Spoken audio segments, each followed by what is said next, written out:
పట్టిన ఒక స్త్రీ అచ్చట ఉండెను.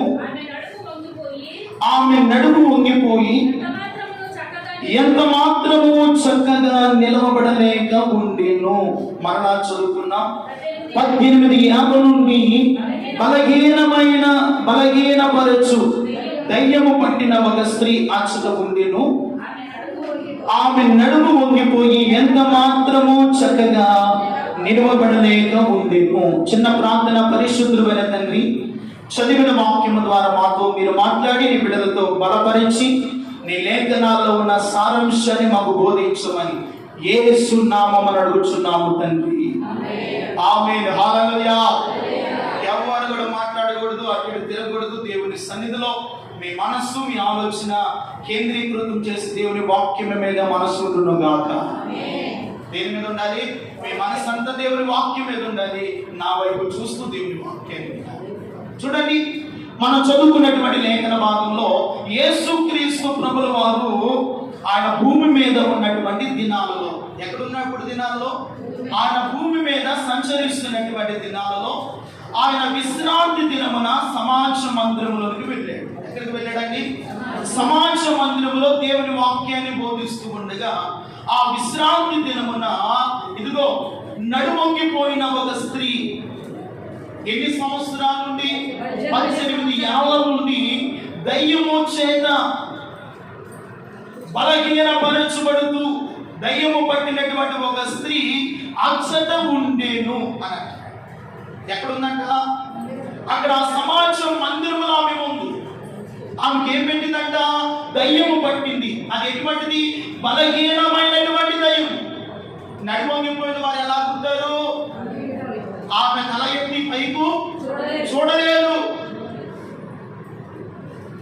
పైకెత్తి చక్కగా కూర్చోలేదు. ఇలాంటి బలహీనపరుస్తున్నటువంటి ఒక దయ్యము 18 ఏళ్ల నుండి ఆమెను పట్టి వేధిస్తూ ఉంది. ఎలా ఉందంటే ఇలా నడుస్తుందండి. ఎలా ఉంది? ఇక పైకెత్తి చూడలేని స్థితి. చూపండి ఎక్కడ ఉంది? నేల మీద ఉంది. పైకెత్తి చూడలేని పరిస్థితి. ఇలా 18 ఏళ్ల నుండి నడుమొంగిపోయిన బలహీనపరచు దయ్యము పట్టినటువంటి ఒక స్త్రీ అక్కడ ఉండగానే యేసు ప్రభు వారి దగ్గరికి ఆమె వచ్చింది. 12వ వాక్యాన్ని చదువుకుంటే యేసు ఆమెను చూచి రమ్మని పిలిచి, అమ్మా,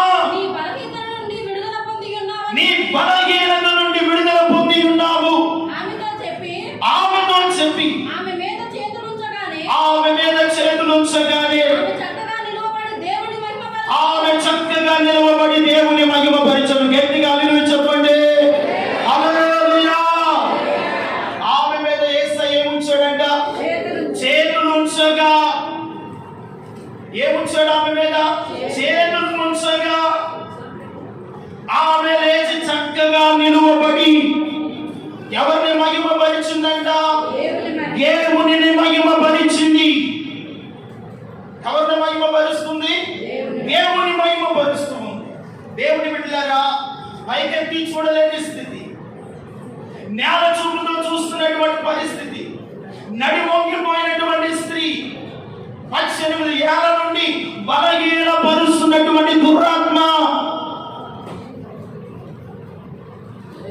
ఒక బలహీనపడుతున్నటువంటి ఆత్మ ఆమెను ఎంతగా బలహీనపరుచుందంటే లేవలేని స్థితిలో ఉంటుంది. ఏ స్థితిలో ఉంటుందంట? లేవలేని, చక్కగా నిలవబడలేని స్థితి, చక్కగా కూర్చోలేని స్థితి, చక్కగా మాట్లాడలేని స్థితి, చక్కగా ఇదో నిలవబడి చూడలేని స్థితి. పందిని చూసారా? పంది ఎక్కడ చూస్తుంది? నేలని చూపిస్తుంది. దాని తల పైకెత్తి చూడలేదు. అది ఎప్పుడు చూస్తుందంటే దాన్ని 4 కాళ్ళు కట్టేసి ఒక కర్రను ఏం చేస్తారు? ఆ కాళ్ళ సందులతో ఇటొకడు మోసుకుని వెళ్ళినప్పుడు ఆ తలగా ఏం చేస్తుంది? అప్పుడు చూస్తుంది. అందుకని మందితో పోల్చాడు సాతాన్ని దేవుడు. అందుకని ఈ స్త్రీ కూడా 18 ఏళ్ల నుండి నడుమొంగిపోయి బలహీనపరుస్తున్నటువంటి ఆత్మ ఆమెను చక్కగా నిలబెట్టుకున్నా. ఆమె చక్కగా నిలవబడలేని స్థితిలో ఆమె నడువొంగిపోయి ఉంది. అంటే బలహీనమైన స్థితిలో ఉంది. ఎటువంటి స్థితిలో ఉంది?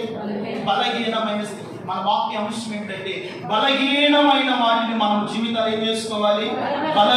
బలపరుచుకోవడము. ఈ రోజున దేవుని మందిరానికి వచ్చావు. ఒకవేళ మందిరానికి వస్తూ వాక్యాన్ని వింటూ దేవుని ఆరాధనలో పాల్గొంటూ యేసయ్య రక్తములో కడగబడిన నీవు ఇంకా బలహీనమైన వాటిలో ఉంటే, ఇంకా బలహీనమైన వాటిని చేస్తూ ఉంటే, ఇంకా చక్కగా నిలవబడలేని స్థితిలో ఉంటే, ఇంకా దేవుని చక్కగా ఆరాధించలేని స్థితిలో ఉంటే, ఈ రోజున నా జీవితంలో వేటి విషయంలో మనం బలహీనమయ్యామో వాటిని మనలో నుండి తొలగించుకొని బలపరుచుకునే ఆ కృపను, బలపరుచుకునే అభిషేకమును, బలపరుచుకునే ఆ కృప ప్రత్యక్షతను పరిశుద్ధాత్మ దేవుడు మనందరికీ దయచేయునుగాక. ఈ రోజున వాటిని మనం ఏం చేసుకోవాలంట? బలపరుచుకోవాలి. ఇక్కడ మనం చూసాం కదా, ఏ వంగిపోయిందంట? నడుము వంగిపోయింది.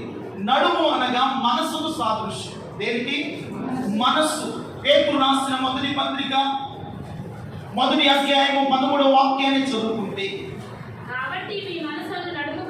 ఇదిగో వినండి, కాబట్టి మీ మనస్సును నడుము కట్టుకొని నిర్భరమైన బుద్ధి గలవారై యేసుక్రీస్తు ప్రత్యక్షమైనప్పుడు మీకు కేవడు కృప విషయమై సంపూర్ణ నిరీక్షణ కలిగి ఉండుడి. నేను పరిశుద్ధుడయ్యున్నలాగున మీరును పరిశుద్ధుడయ్యుండుడి. హల్లెలూయా. నడుము అనగా ఏమిటి? నడుము అనే మనస్సును మీరు కట్టుకోనండి. ఈ నడుము అనే మనస్సు సాతానుడు ఆమెను బలహీనపరిచాడు. లేవలేని స్థితిలో ఉంది, బాగుపడలేని స్థితిలో ఉంది. ఆమె యేసయ్య దగ్గరికి రాగానే ఆమె బలహీనత బాగుపడింది. హల్లెలూయా. ఈ రోజున నీ జీవితంలో ఏమి బలహీనమైనవి ఉన్నాయో, ఏమి కృంగిపోయిన స్థితిలో ఉన్నావో, ఏ బలహీనత నిన్ను చక్కగా నిలవబడలేని స్థితిలో ఉంటుందో ఆ బలహీనత నుండి నిన్ను విడిపించి బలపరచగలిగిన దేవుడు, బాగు చేయగలిగిన దేవుడు, నీ నడవని మనస్సును బలపరచగలిగిన దేవుడు నజరేయుడైన యేసు మాత్రమే. హల్లెలూయా. ఆమె చక్కగా నిలవబడి ఎవరిని మహిమపరిచిందంట? మన జీవితాలు ఎన్ని బలహీనతలున్నా ఆధ్యాత్మికమైన జీవితంలో జాగ్రత్తగా వినండి, దేవుని యందు మనము చక్కగా నిలవబడాలి. హల్లెలూయా. ఆయన ఎదుట ధైర్యము గలవారమై నిలబడాలి. ఆయన ఎదుట ఆత్మ నింపు గలవారమై నిలబడినప్పుడు ఏ అపవిత్రాత్మ, ఏ రోగము, ఏ బలహీనత నీ నడవని మనస్సును బలహీనపరిచిందో ఆ బలహీనపడుతున్న ఆత్మను నీలో నుండి నా దేవుడు తొలగించునుగాక. దేవుడు తొలగించిన ఎప్పుడైతే ఆ బలహీనత మనలో నుండి వెళ్తుందో దేవుడు మనను చక్కగా నిలబెడతాడు. ఆత్మీయ జీవితం బలముగా ఉంటుంది, ప్రతిష్టముగా ఉంటుంది. దేవుని ఆరాధించే విషయాల్లో మీరు ఆత్మతో నింపబడి ఉంటారు. దేవుడి స్తోత్రం చెప్పండి. బలహీనమైనది బలపరుచుకోవాలంటే ఒక మాట చెప్తాను. నోవాహు జలప్రలయము తర్వాత ఒక ద్రాక్ష తోట వేశాడు. ఏం వేసాడండి? ద్రాక్ష తోట బాగా విస్తారముగా ఫలించింది. ద్రాక్ష ఫలములన్నీ కోసాడు. వాటిని ఏం చేశాడు? ఆనాటి కాలంలో ద్రాక్ష రసము వైరం లాంటిది, మద్యం లాంటిది. దాన్ని తాగి మత్తుడై గుడారములో పడుకొని ఉన్నాడు. ఏమైపోయాడంట? మత్తుడై గుడారములో పడుకున్నాడు. ఈ నోవాహుకు 3 కుమారులు ఉన్నారు. ఫస్ట్ వారి పేరు షేము, హాము, యాఫెతు. ఈ రెండో వాడైనటువంటి హాము ఏం చేశాడంటే, తండ్రి తాగి వస్త్రహీనుడై ఉండగా, వస్త్రహీనుడై ఉండగా ఏం చేయాలి? చూశాడండి. చూసిన వాడు ఏం చేయాలి? వస్త్రాన్ని కప్పాలి. కప్పవలసినటువంటి హాము కప్పకుండా బయటకు వెళ్ళిపోయాడు. ఎక్కడికి వెళ్ళిపోయాడు? బయటికి వెళ్ళి తన సహోదరులను పిలుస్తున్నాడు, ఇక్కడ రండి. షేమును యాఫేతును వారు కూడా ముగ్గురు భార్యలు ఉన్నారా లేదా? భార్యలు ఉన్నారు. నోవాహు భార్య కూడా ఉంది. భార్య ఏం చేస్తున్నాడంటే తండ్రి వస్త్రము లేకుండా పడిపోయి ఉన్నాడని హేళన చేస్తూ వారందరితో చెప్తున్నాడు. ఎవరు? హాము. ప్రియమైన వాళ్ళారా, చాలా బలహీనమైన వాటిని మనం బలపరుచుకోవాలి అంటే ఒక ఉదాహరణగా ఈ మాటలు చెప్తున్నాను, చాలా జాగ్రత్తగా వినండి. వెంటనే షేము యాఫేతు అని వారు ఏం చేస్తారంటే ఒక టుప్పడు తీసుకొని వెనుక నుండి వెళ్ళిపోయి, ఎలా వెళ్ళిపోయారు? ఇట్లా వెనుక నుండి వెళ్ళిపోయి తన తండ్రి అయిన వస్త్రహీనుడై ఉండగా అతని దిశములను కప్పివేశాడు. ఎప్పుడైతే కప్పివేస్తారో కాస్త మత్తు దిగిన తర్వాత నోవాహు లేచాడు. జరిగిందంతా తెలుసుకున్నాడు. తెలుసుకొని ఏం చేశాడంటే షేమును యాఫేతును ఆశీర్వదించాడు. ఈ షేము అనగా పెద్ద కుమారుడు. ఏ జాతికి చెందినవాడంటే యూదుల జాతికి చెందినవాడు షేము. ఈ యాఫేతు అనేవాడు ఏ జాతికి చెందినవాడు అంటే జపాన్. ఇప్పుడు జపాన్లో ఉన్నటువంటి వారు చాలా టెక్నాలజీ కలిగిన వారు, మంచి జ్ఞానం కలిగిన వారు. మనం వాడుతున్నవన్నీ కూడా చైనా కంపెనీలు అన్ని తయారు చేసిన వారు వారి. ఆ రీతిగా దేవుడు అతన్ని ఆశీర్వదించాడు. ఈ రెండో కుమారుడైనటువంటి హాముని ఏం చేశాడంటే నీ తమ్ముడికి, నీ అన్నకును, నీ తమ్ముడికి సదాకాలము నీవు దాసుడు అవును అని శపించు. ఇప్పుడు తండ్రేనండి, తండ్రి దిశములను కప్పవలసిన బాధ్యత కుమారుడికి లేదా? ఒకవేళ ఇద్దరు ఆడవచ్చు వస్త్రహీనుడైపోయాడు. తండ్రి దిశములను చూడకూడదు పాత నిబంధన గ్రంథంలో. అతి భయంకరమైనటువంటి శాపము. దాన్ని చూసినటువంటి హాము వస్త్రమును కప్పవలసిన బదులుగా బలహీనమైనటువంటి మాటలు వెళ్ళి అన్నతో తమ్ముడితో చెప్పగా వారు భయపడి వెనుక నుండి వచ్చి తండ్రి యొక్క వస్త్రాన్ని కప్పివేశారు. ఇలా కూడా మనం ఆలోచిస్తే మన ఆత్మీయ జీవితంలో ఎదుటివారి బలహీనతలను, ఎదుటివారి లోపమును, నువ్వు ఎంత భక్తి గలవాడువో, నువ్వు ఎంత విశ్వాసివో, నువ్వు ఎంతగా దేవుని ఆరాధిస్తున్న వ్యక్తివో అది నిన్ను నీవు ఆలోచన కలిగి ఉండాలి. కానీ ఎదుటివారి బలహీనతల వైపు మనం చూడకూడదు.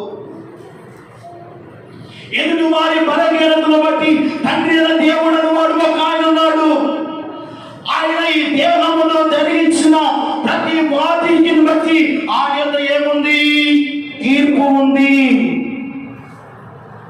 ఏమున్నట్టు ఆయన తీర్పు తీర్చు దేవుడు మనకున్నాడు. ఆయన న్యాయమైన తీర్పు తీర్చుతాడు.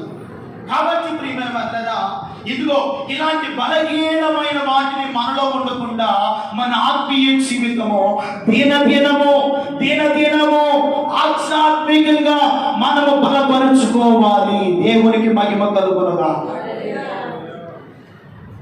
బలహీనతల వైపు చూడకూడదు. బలహీనతల వైపు చూస్తే నువ్వు భక్తి చేయలేవు. బలహీనతల వైపు చూస్తే ప్రార్థన చేయలేవు. బలహీనతల వైపు చూస్తే దేవుని మందిరంలో కూర్చోలేవు. నీవు చూడవలసింది ఒకటే, దేవుని వాక్యము వైపు చూడు. నీ కొరకు ప్రాణం పెట్టిన యేసు వైపు చూడు. నీ కొరకు సమస్తమును దారపోసిన తండ్రి అయిన దేవుని వైపు నువ్వు చూడగలిగితే నీ బలహీనతను నా దేవుడు బలపరిచే దేవుడై ఉన్నాడు. ఆయన వైపు చూడు. ఎప్పుడైతే హాము తన తండ్రి అయినటువంటి నోవాహు దీసములను చూశాడో హామును శపించాడు. దక్షిణ ఆఫ్రికా ముందు చూసావా, వాళ్ళందరూ నల్లగా ఉంటారు. వారు కరువుతోనూ కాటకాలతోనూ ఇగో పచ్చి మాంసము తినేవారిగా. ఇప్పుడు ఆ జాతి నుండి వచ్చిన వారే హాము సంతానము. ఆ జాతి ప్రజలే ఈ యొక్క దక్షిణ ఆఫ్రికాలో ఉన్నటువంటి ఈ ఎవరంటే ఆమోస్ సంతతి వారు నేటి ఇప్పుడు వరకు కూడా వారు శపింపబడినటువంటి స్థితిలో ఉన్నారు. దేవుని బిడ్డలారా, నీవు నేను శపించబడతాం దేవుని ఉద్దేశము కాదు, మనం ఆశీర్వదింపబడటమే దేవుని యొక్క చిత్తమైనది. హల్లెలూయా. మనం దీవించబడటమే దేవుని చిత్తమైనది. కాబట్టి మన బలహీనతలు ఎప్పుడు కూడా మన బలహీనతలను బాగు చేస్తే దేవుడి వైపు చూస్తూ, మన బలహీనతలను సరి చేస్తే దేవుడి వైపు చూస్తూ, మన బలహీనతలను సరిదిద్దే దేవుడి వైపు చూస్తూ మన ఆధ్యాత్మికమైన జీవితాన్ని దినదినము చక్కగా నిలవబడే స్థితిలోనికి ఆయన ఎదుట మనము మార్పు చెందుదుముగాక. ఆయన ఎదుట మార్పు చెందాలి. చూడండి, కొలస్సీ రాసిన పత్రికలో ఒక మాట రాయబడింది. 3వ అధ్యాయము 1వ వచనాన్ని చూస్తే, మీరు క్రీస్తుతో కూడా లేపబడిన వారైతే పైనున్న వాటినే చూడుడి, అక్కడ క్రీస్తు దేవుని కృపాస్యమున ఆశీనుడై ఉన్నాడు. చప్పటి కొట్టు దేవునికి మహిమ కలుగును గాక.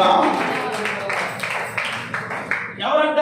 మీరు క్రీస్తుతో కూడా లేపబడిన వారైతే పైనున్న వాటినే చూడుడి.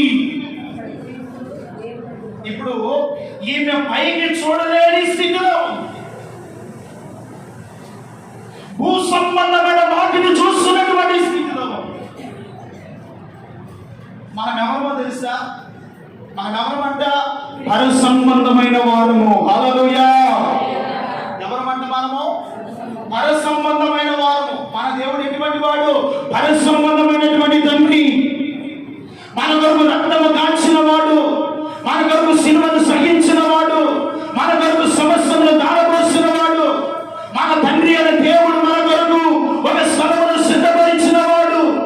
మనం ఎవరమయ్యా అంటే యేసయ్య రక్తము చేత కొనబడి పరిశుద్ధపరచబడి విమోచింపబడిన వారము. అందుకే మనం ఎవరమంట? పర సంబంధమైన వారు.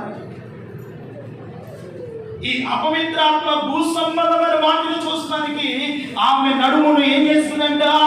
వంగిపోయేటట్టు చేసింది. చక్కగా చూసే అనుభవాలు లేవండి, చక్కగా నిలవబడే స్థితి లేదు, వంగిపోయిన స్థితి. వంగిపోయిన స్థితిలో ఇదిగో ఈ రోజున చాలా మంది కూడా పైనున్న వాటిని చూడకుండా దేని చూస్తున్నారు? కిందున్న వాటిని చూస్తున్నారు. ఈ లోక సంబంధమైన వాటిని చూస్తున్నారు. ఈ లోక సంబంధమైన వాటిని మనసును పెట్టుకొని జీవిస్తూ ఉన్నారు. మనం ఎవరమంట? పర సంబంధమైన వారము. గ్రహించాలి. ఎప్పుడు మీరు క్రీస్తుతో కూడా లేపబడిన వారు అయితే పైన వాటినే వెతుకుడి. పైన ఉన్న వాటిని వెతుకుడి అంటే పైన ఎవరున్నారు? యేసయ్య మన కొరకు ఉన్నాడు. హల్లెలూయా. ఆయన వైపు మనము చూడాలి. మన తలలు ఎల్లప్పుడూ ప్రార్థన చేయడానికి వచ్చినా, దేవుని ఆరాధించడానికి వచ్చినా నీ కన్నులు ఆకాశం వైపు చూడాలి. ఆకాశం వైపు చూడాలి. నీ నేత్రాలు పర సంబంధమైన వాటిని చూడాలి. పర సంబంధమైన దీవెన కొరకు చూడాలి. ఆత్మ సంబంధమైన ఆశీర్వాదం కొరకు చూడాలి. ఆయన వైపు చూస్తే ప్రియమైన దేవుని కృపాస్యమందు ఆయన ఆశీర్వాదం ఉండుటను చూస్తావు. హల్లెలూయా. ఆయన చూస్తే నువ్వు ధన్యుడవే. ఆయన చూస్తే నువ్వు ధన్యుడు అనివే. నీ జీవితంలో ఆయన చూసినప్పుడే ఒక అద్భుతమైన కార్యములు జరుగుతాయి. ఆయన చూసినప్పుడే నీ జీవితం ఆశీర్వదింపబడుతుంది. ఆయన చూసినప్పుడే నీ జీవితంలో మార్పు కలుగుతుంది. ఏం కలుగుతుంది? మార్పు. కింద వైపు భూ సంబంధమైన వాటి వైపు చూస్తే మార్పు కాదు కదా. ఈ భూ సంబంధమైనవి కిందని మార్గాల్లో మనల్ని తీసుకొని వెళ్ళి నరకములోనికి తీసుకుంటారు. వీటి వైపు కాదు మనం చూడవలసింది, పర సంబంధమైన వాటి వైపు. హల్లెలూయా. దేని వైపు చూడాలి మనము? పర సంబంధమైన వాటి కలిపి. ఆ తర్వాత మాట కూడా చదవమ్మా. వాటి మీద కానీ సంబంధమైన వాటి మీద మనసు పెట్టకుడి. మృతి పొందితిరి. మీరు మృతి పొందితిరి. జీవము క్రీస్తుతో కూడా, మీ జీవము క్రీస్తుతో కూడా దాచబడి ఉన్నది. మనకు జీవమై ఉన్న క్రీస్తు ప్రత్యక్షమైనప్పుడు ఆయనతో కూడా మహిమయందు ప్రత్యక్ష. మీరు కూడా ఆయనతో కూడా మహిమయందు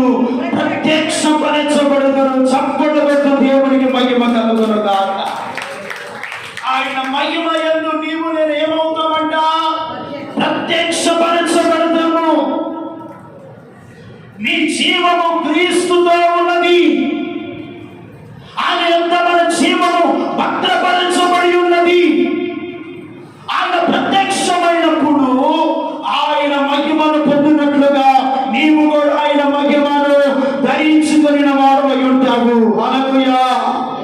అందుకనే భూ సంబంధమైన వాటి మీద మీరు మనసు పెట్టకుడి. భూ సంబంధమైన వాటి మీద మనసు పెడితే ఆధ్యాత్మికంగా అవి నిన్నేం చేస్తాయి అంటే బలహీనమైన వాటిగా చేస్తాయి. ఎప్పుడైతే నువ్వు బలహీనుడు అయిపోయావో ప్రార్థన బలముగా చేయలేవు, వాక్యమును చదవలేవు, మందిరములోనికి వచ్చి ఆరాధించలేవు, దేవుని పాడలేవు, దేవుని స్తుతించలేవు, ఆత్మలో నింపబడలేవు, అన్య భాషలను ఆరాధించలేవు. భూ సంబంధమైన వాటిని మనలో ఉన్నప్పుడు సాతానుడు పైకి చూడనిస్తాడా నిన్ను? చూడనీయకుండా నీ మనస్సును, నీ నడుముని ఏం చేస్తాడంటే వాడు ఉంచి భూ సంబంధమైన వాటిని చూపిస్తాడు. పైకి ఎందుకు చూస్తున్నా? కింద చూడు. కింద అన్ని ఆశీర్వాదాలు ఉన్నాయి, అన్ని సంపదలు ఉన్నాయి, నీ కొరకు కావలసినవన్నీ నేను సిద్ధపరచానని ఈ లోక సంబంధమైన వాటిని చూపించేది సాధారణుడు, పర సంబంధమైన వాటిని చూపించేది నీవు నేను ఆరాధిస్తున్న దేవుడు మన ప్రభు అయిన యేసు క్రీస్తు. ఆయన ఒక్కడే పరలోక సంబంధమైన వాటిని మనకు చూపిస్తాడు. అందుకనే ఆ బలహీనపరుస్తున్నటువంటి ఆ దురాత్మను, ఆ దయ్యమును యేసయ్య గద్దించగా, ఆమె మీద చేతులుంచగా ఆమె చక్కగా నిలవబడి యేసయ్యను మహిమపరిచింది. ఎవరిని మహిమపరిచిందంట? యేసయ్యను మహిమపరిచింది. నీ జీవితంలో ఏవి ఈ లోక సంబంధమైన వాటిని ఉన్నాయో, ఏవి నేను బలహీనపరిచినాయో, ఏవి దేవునికి నేను దూరం చేస్తున్నాయో, ఏవి దేవుని మందిరానికి నేను దూరం చేస్తున్నాయో అవన్నీ కూడా ఈరోజు నన్ను తొలగించుకొని అయ్యా నన్ను చక్కగా నిలవబెట్టు ప్రభు అని ప్రార్థన చేయగలిగితే ఆయన నిన్ను చక్కగా నిలవబెడతాడు. నీవు ఆయన మహిమపరిచే రీతిలోనికి నీ ఆధ్యాత్మికమైన నా జీవితాన్ని నా తండ్రి అయిన దేవుడు ఒక ఆశీర్వాదకరంగా నీ ఆధ్యాత్మికమైన బలముతో నింపి నిన్ను బలపరచునుగాక. రెండో పాయింట్, యోబు గ్రంథము 4వ అధ్యాయము 3వ వాక్యం. అనేకులకు నీవు బుద్ధి నేర్పిన వాడవు, అనేకులకు నువ్వు బుద్ధి నేర్పిన వాడవు, బలహీనమైన చేతులను బలపరిచిన వాడవు. అబ్బా, బలహీనమైన చేతులను నీవు బలపరిచిన వాడవు. ఇక్కడ ఎవరంటున్నాడంటే ఎలీఫాజ్. ఎవరంటే ఎలీఫాజ్ అంటే యోబు స్నేహితుడు అంటాడు, నీవు అనేకులకు బుద్ధి చెప్పిన వాడవు, బలహీనమైన చేతులను నీవు బలపరిచిన వాడవు. యోబు ప్రభు అయిన యేసు క్రీస్తు వారికి సాదృశ్యంగా ఉంది ఈ వచనం. ఎందుకంటే అనేకులకు బుద్ధి చెప్పిన వాడు దేవుడే.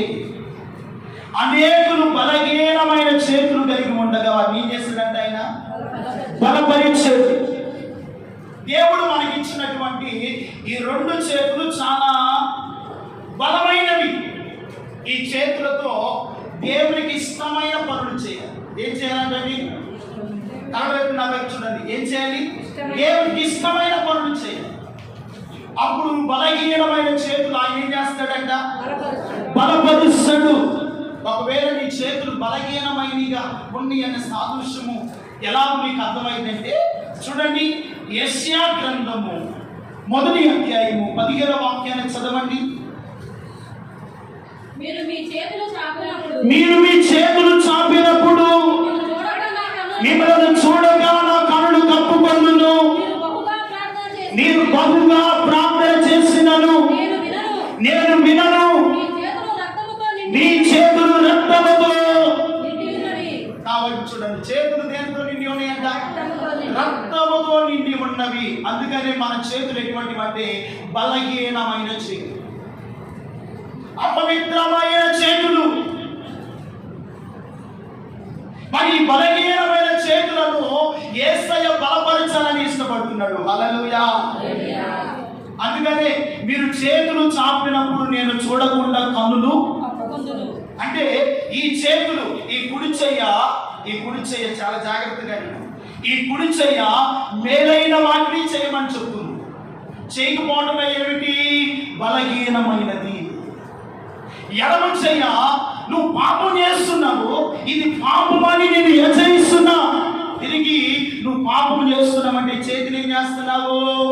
బలహీనపరుస్తున్నావు. అందుకే మీరు చేతులు చాపినప్పుడు నేను నన్ను చూడక నా కన్నులు తప్పు పొందును. మీ చేతులు రక్తముతో దేనితో నిండి ఉన్నాయంట? అందుకనే మన చేతులు రక్తముతో నిండి ఉన్నాయని, పాపముతో నిండి ఉన్నవని యేసయ్య ఈ 2 చేతులలో ఆయన మేకులు కొట్టించుకున్నాడు. హల్లెలూయా. ఈ చేతులు ఏమైనాయి అంట? బలహీనమైనవి, అపవిత్రమైనవి, రక్తముతో నిండి ఉన్న ఈ చేతులు నిమిత్తమై యేసయ్య 2 చేతులలో మనల్ని యేసయ్య ఎక్కడ చెప్పుకున్నాడు తెలుసా? చూడుము నా అరచేతులు నిన్ను అరచేతిలో చెక్కుకున్న యేసయ్య నీ చేతులు బట్టి ఆయన చేతులు ఏది కొట్టుబడి? మేకులు కొట్టుబడి. ఆయన మేకులు కొట్టబడినటువంటి నీ చేతులు, ఆయన చేతులు ఎందుకంటే మీ చేతులు రక్తముతో నిండి ఉన్నాయి. అందుకనే బలహీనమైన చేతులను ఆయన బలపరుస్తాడు. ఎలాగ బలపరుస్తాడంటే మేలైన వాటిని చేయమని కుడి చేయి చెప్తుంది. దాన్ని చేయకపోవటం ఏమిటి? దాన్ని చేయకపోవటమే నువ్వు బలహీనమవుతున్నావు. బలహీనమైన చేతులు కలిగి పాపము చేయకూడదని ఎడం చేసి చెప్తుంది, కానీ పదే పాపం చేస్తున్నావంటే నీ చేతిని ఏం చేస్తున్నావు? బలహీనపరుస్తున్నావు. అందుకని యేసయ్య బలహీనమైన మన చేతులను బలపరచడానికి ఆయన కలువరి శిలువలో 2 మేకులు కొట్టించుకున్నాడు. ఎంత ప్రేమ యేసయ్య! నువ్వంటే ఆయనకి ఎంత ఇష్టమో ఆలోచించు. నీవు నేను అంటే ఆయనకి ఎంత ఒక అమితమైన ప్రేమ ఆలోచించు. ఇంకా ఈ చేతులను రక్తముతో నిండుకున్నట్లు చేసుకుంటున్నావా? ఈ చేతులతోనే దేవుని ఆరాధిస్తున్నాం కదా, ఈ చేతుల్లోనే ఆయన బల్లలో పాలిభాగస్తున్నాం కదా, ఇంకా ఈ చేతులు రక్తముతో నిండి ఉండటం దేవుని ఉద్దేశము కాదండి. నీ కొరకు యేసయ్య ఎప్పుడు ఆల్రెడీ ఆయన చేతులలో మేకులు కొట్టించుకొని నీవు నేను చేసిన ఈ కాళ్ళతో చేతులతో చేసిన ప్రతి పాపము కొరకై ఆయన చేతులకు ఆయన పాదములకు నిలువెల్లని మేకులు కొట్టించుకున్నాడు. హల్లెలూయా. ఇక నీవు ఈ చేతులతో పరిశుద్ధమైన కార్యాలు చేయాలి, నీతియుక్తమైన కార్యాలు చేయాలి, కానీ అపవిత్రత పాపము ఏది ఈ చేతులకు అంటకూడదు. హల్లెలూయా. ఈ చేతులు ఆకాశం వైపు చేతులు ఎత్తినప్పుడు యేసయ్య మన చేతుల వైపు చూసినప్పుడు మన చేతులు ఎలా కనబడాలి? పరిశుద్ధంగా కనబడాలి. ఏ మచ్చ, డాబు, ముడత, కలంకము ఏది లేదుగా నీ చేతులు చూసినప్పుడు బల నమ్మకమైన నా పరిశుద్ధుడా రా అంటాడు. హల్లెలూయా. అలా ఉండాలి నీ చేతులు, అలా ఉండాలి మన హృదయం. అందుకనే బలహీనమైన చేతులను ఏం చేస్తాడంట? బలపరుస్తాడు. ఈ రోజున మీ కుటుంబాలు ఒక బలమైన చేతులుగా మీరు మార్చబడాలి, ఒక బలవంతమైన చేతులుగా మీరు మార్చబడాలి, ఒక ఆశీర్వాదకరమైన వ్యక్తులుగా మీరు మార్చబడాలి అంటే దేవుడు నీకు ఇచ్చిన చేతుల ద్వారా బలమైన కార్యాలు దేవుని కొరకు నీవు చెయ్యాలి. దేవునికి ఇష్టమైన పనులు చేయాలి. దేవునికి కానుకేయటం ఇష్టమైందా కాదా? ఇష్టమైందా కాదా? దేవునికి రాబడిలో దేవునికి ఇవ్వడం ఇష్టమైందా కాదా? ఈ చేతులతో దేవునికి ఇష్టమైనది చేస్తే నీ ఇష్టమైన చేతులను ఆయన ఏం చేస్తాడంటే బలపరుస్తాడు. ఈ చేతులు ఏం చేస్తాడు ఆయన? ఈ చేతితో దేవునికి ఇస్తా ఉంటే ఈ చేతితో నువ్వు ఆ యోధుని తీసుకుంటా ఉంటావు. హల్లెలూయా. ఈ చేతితో ఇస్తా ఉంటే ఈ చేతుల నుండి దేవుడు నీకు ఇస్తా ఉంటాడు. ఇవ్వడానికి ఏమి ఇప్పుతాడో తెలుసా? ఆకాశపు ధనాన్ని కుమ్మరిస్తాడు. నీ పొట్లలోను, నీ ఆస్తిలోను, నీ కలిగిన సమస్యలను ఆయన దీవెనతో నింపగలిగినవాడు. అందుకని దేవునికి ఇష్టమైన పనులు ఈ పనుల ద్వారా, చేతుల ద్వారా మనము చేయాలి. ఇంకా దేవుని పరిచర్య చేయాలి. ఈ చేతులతో ఏం చేయాలి? దేవుని పరిచర్య చేయాలి. దైవ సేవకుడు శివరాజు గారు చెప్పారుగా, ఏం చెప్పాడు? చెప్తే చేసింది పని, చెప్పకుండా చేసేది పరిచర్య. ఏమిటంట? చెప్పి చేసేది పని. అరే కుర్చీ ఆడ పెట్టరా అంటే ఏంది? అది పని. ఆడ ఇబ్బందిగా ఉంది, ఆ కుర్చీ తీసి అక్కడ పెట్టాలనేది పరిచర్య. మీ జీవితాల్లో ఇష్టముగా దేవుని పని చేయండి. దేవుని చేతులు మీకు ఇచ్చిన ఈ 2 చేతులతో దేవుని పని చేస్తే ఇష్టమైన నా దేవుడు మీ చేతులను బలపరిచి అనేకులకు సహాయపడే చేతులుగా, అనేకులను ఆదుకునే చేతులుగా, అనేకులకు ఆతిథ్యం ఇచ్చే చేతులుగా, అనేక సాధువులను పోషించే చేతులుగా మీ చేతులు నా దేవుడు బలపరచునుగాక. చేస్తాడు ఆయన మీ చేతులు. అయ్యా నేను లేని దాన్ని, నేను ఇవ్వలేని దాన్ని అనుకోనవద్దు. ఇక్కడ దేవుని యొక్క మహాకృపను బట్టి మన సంఘంలో ఉన్న బిడ్డలండి వారికి కలిగిన పెన్షన్లో కూడా నెలలో వారు ఇవ్వవలసింది కూడా నమ్మకంగా ఇచ్చే బిడ్డలు దేవుడు ఇచ్చాడు. కొంతమంది ఉండి కూడా ఇవ్వలేని దౌర్భాగ్య స్థితిలో ఉన్నారు. వారికి తెలుసు వాళ్ళు ఇస్తున్నారు. తెలుసా, ఈ చేతితో నువ్వు ఇస్తే నీ చేతులు దేవుడు ఏం చేస్తాడు? ఎప్పుడు నా ఆశీర్వాదం చేతు జాపుతామంటే ఆశీర్వాదం దించయ్యా దించయ్యా దించయ్య అంటే నువ్వు ఆయనకి ఇస్తే కదా దించేది. మనం చేసేది ఏమిటో తెలుసా, హాస్పిటల్ పెడతాం కానీ, స్కానింగ్లు పెడతాము, టెస్టులకు పెడతాం కానీ దేవునికి ఇచ్చే విషయంలో చేతులు రావు. అందుకే నీ చేతుల్లో అప్పులు, రోగాలు, సమస్యలు, బాధలు. అయ్యా మా అప్పులు పోవట్లేదు ఏందయ్యా అంటే దేవునికి ఇస్తే కదా పోతే. దేవునికి ఇవ్వకుండా పోతాయా? దేవునికి ఇచ్చే మనసు నీలోకి రావద్దుగా, అప్పుడే నీ చేతులు బలపరచబడతాయి. ఈ రోజున చాలా మంది ఈ మాటలు అయితే కొంతమంది బాధ కలుగుతుందేమో కానీ ప్రియమైన దగ్గర వాక్యానుసారంగానే ఇంకోండి. మన చేతులను అనే చేయబడిన బలహీనమైన చేతులను బలపరిచే దేవుడు. నీ చేతులు బలహీనంగా ఉండకూడదు. దేవునికి ఇస్తా ఉంటే, దేవుని పరిచర్య చేస్తా ఉంటే, దేవుడిచ్చిన 2 చేతులతో మందిరం చింపినా, నీళ్లు పోసినా, మొక్కలకు నీళ్లు పోసినా, ఏ కుర్చీ వేసినా అది దేవుని పరిచర్య. అది పరిచర్యను బట్టి నీ చేతులకు రావాల్సిన ఆశీర్వాదము ఎక్కడెక్కడ కొన్ని వెళ్ళవద్దు. దేవుడు నీ చేతిలో తీసుకుని వచ్చి పెడతాడు ఆశీర్వాదం. దేవుడు నీటిలో తీసుకొని వస్తాడు. దేవుని బిడ్డలారా, దేవునికి ఇవ్వకుండా బిగపట్టుకున్నామనుకో ఆయన కూడా బిగపడుతాడు, ఆశీర్వదించు. అందుకని మీ చేతులు బలహీనమైనవిగా ఉండకూడదు. దేవునికి ఇవ్వాలి. దేవునికి ఇవ్వటం మీ చేతుల ద్వారా దేవుడు ఏం చేస్తాడు? బలపరుస్తాడు. అందుకే మీ చేతులు చాపినప్పుడు నేను నా కళ్ళు తప్పుకుంటున్నాను. మీ చేతులు ఎలాగున్నాయి? రక్తముతో నిండి ఉన్నాయి. రక్తముతో నిండి ఉన్నాయి. ఇశ్రాయేలు యోధ ఈ చేతులతో ఆయన అమ్మేడు. ఏం చేశాడు? అమ్మి వేశాడు 30 వెండి నాణేలకి. ఈ చేతులతో గుడి పెట్టుకుని ఏమైపోయాడు? చనిపోయాడు. అంటే శాపం వచ్చి ఇశ్రాయేలు యోధాను తన హత్య తాను చేసుకున్నట్లుగా, తనకు తాను చంపుకున్నట్లుగా అపవాది సాతానుడు యోధాను ప్రవేశించి వాడి హృదయాన్ని ఏం చేసింది? ప్రేరేపించి. మన చేతులు పరిశుద్ధమైనవి. హల్లెలూయా. చేతులు ఎలా ఉండాలి? పరిశుద్ధంగా ఉండాలి. అప్పుడే బలహీనమైన నీ చేతులను నా తండ్రి అయిన దేవుడు ఏం చేస్తాడు? బలపరుస్తాడు. తన మహిమ కలిగిన పరిచర్య కొరకై ఈ చేతులను వాడుకుంటాడు.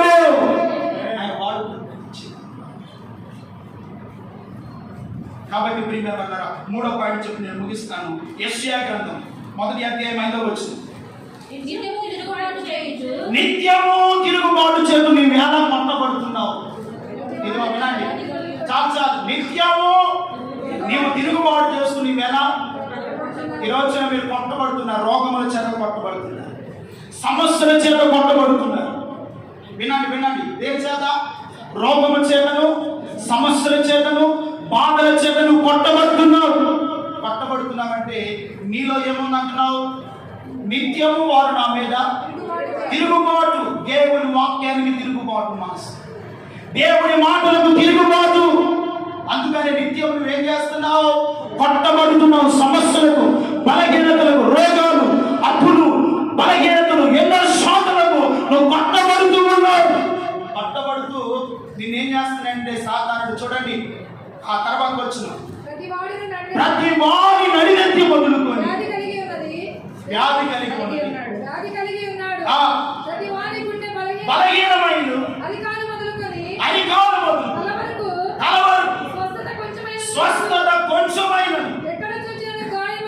ఎక్కడ చూసిన గాయములు, దెబ్బలు, పచ్చిపుళ్ళు అవి పిండబడలేదు, కట్టబడలేదు. తైలముతో మెత్తన చేయబడలేదు.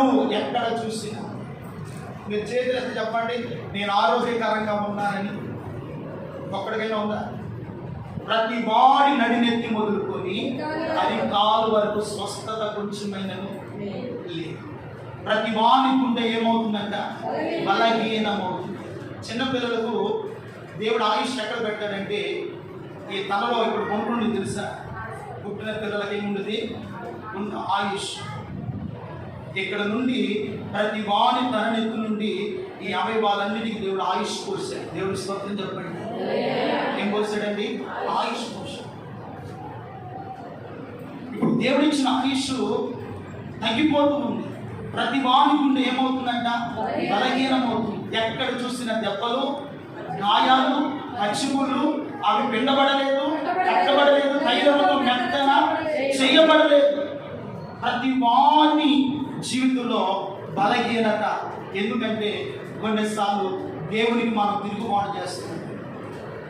ఒకవేళ వాక్యానికి తిరుగుబాటు స్వభావం ఉంది, అందుకేమో దేవుడు నాకు ఈ బలహీనత పెట్టాడు. ఇదిగో ఈ అవిధేయత వల్ల, ఈ అవిధేయత వల్ల నాలో ఈ బలహీనత ఉంది, ఈ లోపము వల్ల నాలోనికి ఈ బలహీనత వచ్చిందని మనము బలహీనమైన వాటిని ఏం చేసుకోవాలంట? సరి చేసుకుని బలపరుచుకోవాలి. ప్రతి వారి గుండె బలహీనమైనది తెలుసుగా. ఈ గుండె సాతాను కావాలంటాడు, దేవుడు కావాలంటాడు. ఈ గుండెని ఎవరు కావాలంటాడు? సాతానుడు కావాలంటాడు, దేవుడు కావాలంటాడు. దేవుడు అంటాడు సాతానుడు ఈ గుండెలో ఉంటే వాడు ఏం చేస్తాడంటే భూ సంబంధమైన వాటన్నిటిని నిన్ను చూపిస్తే ఈ శరీర అవయవ భాగాలన్నిటిని వాడికి ఇష్టమైన రీతిలో మంచుకుంటాడు. అయితే దేవుడు మాత్రము ఈ గుండెలో మాత్రము దేవునికి స్థానం ఉంటే ఈ శరీర భాగాలన్నీ కూడా ఏం చేస్తాడు? ఆయన స్వాధీనంలో ఉంచుకొని ఆయన మహిమ కొరకు నిన్ను వాడుకుంటాడు. గుండె యొక్క నుండే శరీర అవయవ భాగానికి ఏమి జరుగుతుంది? రక్త ప్రసరణ జరుగుతుంది. గుండె భాగం నుండి ఆ శరీర భాగాల నుండే ఆ రక్త ప్రసరణ జరుగుతుంది. మరలా ఆ శరీర భాగాల నుండే గుండెల దగ్గరికి రక్తం వస్తాం. కాబట్టి ప్రియమైన మనకు ఆయుష్ నడినెత్తిని పెట్టాడు. ఎక్కడ పెట్టాడంట? నడినెత్తిన. ఎక్కడ దెబ్బ తగిలినా బ్రతుకుతాయేమో కానీ తలకు తగిలితే బ్రతకడం కష్టం. అంటే మన ఆయుష్ ఎక్కడ పెట్టాడైనా నడినెత్తిన. ఇప్పుడు ప్రతి వానికి నడినెత్తి మొదలుకొని అది కాలు వరకు స్వస్థత కొంచెమైనా లేదు. ఈ రోజున నీ జీవితంలో ఏ అధికారం మొదలుకొని తల వరకు స్వస్థత ఎక్కడ లేదు. రోగం చేత ఎంతగా వేధించబడుతున్నావో, ఏ బలహీనత చేత బంధించబడి ఉన్నావో, ఈ రోజున ఒకవేళ నీలో ఉన్నటువంటి నాలో ఉన్నటువంటి ప్రతి దేవునికి ఆయాస్కరమైన తిరుగుబాటు తీసివేస్తుంటే నా దేవుడు బలహీనమైన గుండెను కూడా ఏం చేస్తాడంటే బలపరుస్తాడు. బలహీనమైన గుండెను కూడా ఏం చేస్తాడు? ఆయన బలపరుస్తాడు. అందుకని యేసయ్య అంటాడు నీ నా కుమారుడని చెప్పండి, నీ కిడ్నీ నాకు ఇవ్వమన్నాడా? నీ హృదయము నాకిమ్ము. యేసయ్య మన హృదయములో ఉంటే ఈ ఒకవేళ బలహీనమైన గుండె కావచ్చు, బలహీనమైన శరీరం కావచ్చు, రోగముతో ఉన్న శరీరం కావచ్చు, ఎక్కడ చూసిన దెబ్బలు పచ్చిపుళ్ళు అవ్వచ్చు, ఈ హృదయం అనే దేవాలయంలో యేసయ్య ఉంటే బలహీనమైన నీ దేహాన్ని నా యేసయ్య హస్తాలు తాకునుగాక. బలహీనమైన వాటిని నా దేవుడు బలపరుచునుగాక. ఏం చేస్తాడు ఆయన? బలపరుస్తాడు. ఒకటి ఆమె నడుము వంగిపోయింది, భూ సంబంధమైన వాటిని చూస్తుంది కానీ పర సంబంధమైన వాటిని చూడలేని స్థితి. అందుకనే నడుము అనే మనస్సును మనం ఏం చేయాలంట? కట్టుకొని పైనున్న వాటినే చూడాలి. రెండవది, దేవుడు మనకిచ్చిన ఈ చేతులు, దేవుడు మనకిచ్చిన ఈ శరీర అవయవ భాగాలలో దేవునికి ఇష్టమైన పనులు మనము చేయాలి.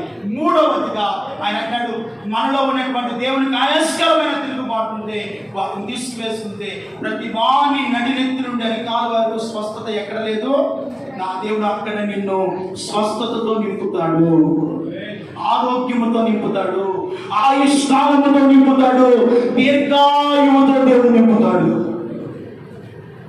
ప్రియమైన వాళ్ళ ఒక ఉదాహరణ చెప్తాను. ఈ మాట చెప్తుంది ఇప్పుడే జ్ఞాపకం వచ్చింది. మా కుమారుడు ఉన్నాడు స్టీఫెన్ విల్లి, వాడికి ఒకటిన్నర సంవత్సరం. మా పెద్ద కుమార్తెకు 6వ రోజు. ఎన్నో రోజు? 6వ రోజు. 6వ రోజు బయటికి తీసుకొని రాబోద్దు అంటారు. ఎవరిని? పిల్లలు ఏదో సంధి తగిలితే ఏదో అంటారు. ఆ 6వ రోజు ఏం చేశానంటే, నేను వచ్చాడ మీటింగ్కి వచ్చిన ఆ రోజున లేట్గా వేసి 7 ఆ టైంలో డబల్ కార్డు ఆపుకొని ప్రార్థన చేస్తూ ఉన్నాను. నా వెనకాలను ఈ బొంగులు మాంసం కలిసినది. ఆ బొంగులు మాంసం మీద ఆ పిల్లను పండేశారు. వాళ్ళ అమ్మగారేమో బట్టలు ఉతుకుతుంది, ఈమెను బాత్రూమ్ వెళ్ళింది. ఆ ఒకటిన్నర పిల్లోడు ఏం చేశాడంటే, ఆ పిల్లని ఎడగొట్టుకున్నాడేమో. 6 రోజుల పిల్ల తీసుకొచ్చి కింద పడేసాడండి. కింద పడేసిన తర్వాత నేను ప్రార్థన చేసుకుంటా ఉన్నా. గిలగిలలాడతా ఉంది ఎలికి పిల్లలాగా. అత్తరు పోయి ఎదిగి ఆగేసా, అమ్మాయి అని వెంటనే పరిగెత్తుకొని వచ్చి వాడికి అప్పుడు మాట్లాడు, ఏందిరా అంటే ప్రియమైన వారు చూడండి, ఆ రోజున వాడు ఆ పిల్లను కొట్టుకొని విసిరేస్తే ఏమైపోయింది? దేవుడు ఆస్థాలు తోడుగా వచ్చి కాపాడి రెండో జన్మ దేవుని స్తోత్రం చెప్పాడు. అందుకని ప్రతి వాడి నడినెత్తి మొదలుకుని అరికాల వరకు స్వస్థత వచ్చి ఈ రోజున నీ జీవితంలో ఏ అరికాలు మొదలుకొని తల వరకు ఈ బలహీనత నీలో ఉందో, నీ జీవితంలో నా దేవుడి రోజున మీతో మాట్లాడుతున్నాడు. ఏ బలహీనమైన గుండెైనా, బలహీనమైన శరీరమైనా, బలహీనమైన దేహమైనా ఈ రోజున బలము పొందుకొని నా యేసయ్య పునరుద్ధానపు బలము ఒక్కొక్కరిని తాగులుగా తాగి స్వస్థపరిచి ఆరోగ్యముతో నింపి, బలముతో నింపి, శక్తితో నింపి, వైద్యాగ్యము కలిగి దేవుని ఆరాధించగలడానికి ఒక నూతనమైన బలమును నా తండ్రి మీకు అనుగ్రహించును గాక. ఆయన ఇస్తాడు, బలపరుస్తాడు. అందుకనే ఈ లోకములో ఆమె కుంగిపోయి ఉంది, నడువంగిపోయి ఉంది. ఆమెను దేవుడు చక్కగా నిలబెట్టాడు. దేవుడు స్తోత్రం కలుగునుగా. ఆయన ఎదుగా చక్కగా నిలబడితే నిన్ను బలపరుస్తాడు. ఆయన మహిమపరిచే వ్యక్తిగా నువ్వు ఉంటావు. దేవుని స్తోత్రం కలుగునుగాక. దేవుడు అందుకే బలహీనమైన వారి కొడుకు బలవంతుడైన యేసే శిలువలో ఏమైపోయాడు? బలహీనుడై శక్తి లేని వాడిగా మార్చాడు. ఏమైపోయాడంట? శక్తి లేదు. ఇంకా ఏం లేదు, శక్తి లేదు. కేకలు వేస్తున్నాడు, అయ్యా తండ్రి అయిన దేవుడిని వేడుకుంటున్నాడు, నీవేళ నన్ను చేయించాడు. దాహముతో అలమటిస్తూ ఉన్నాడు, వేదన పడుతూ ఉన్నాడు. శక్తి అంత కోల్పోయాడు. ఎవరి కొరకు? అదొక కదా. ఇక ఆయనలో శక్తి అనేది ఎక్కడ లేదు. చివరికి ఆయన బ్రతికి ఉన్నాడా లేదని బల్యంతో పొడిస్తే నీరు కారింది, కానీ రక్తపు బొట్టు కూడా శక్తి లేని వాడికి మార్చాడు.